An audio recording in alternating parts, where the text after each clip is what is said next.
If your British Gas smart meter is not showing gas usage on the display, it usually means there is a problem with power, signal connection, or the meter's internal sensors.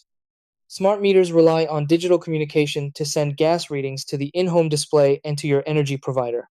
When the signal is weak or the display loses power, the gas information may stop appearing, even though the meter itself is still installed.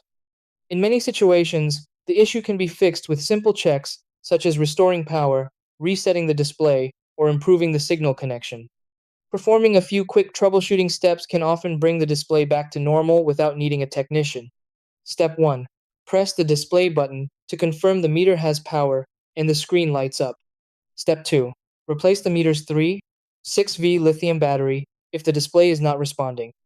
Step 3. Hold the reset button for about 5 to 10 seconds to restart the meter display. Step 4. Check the signal strength using the British Gas app and ensure it shows a stable connection. Step 5. Move the meter hub away from metal objects or closer to a window if the signal is weak.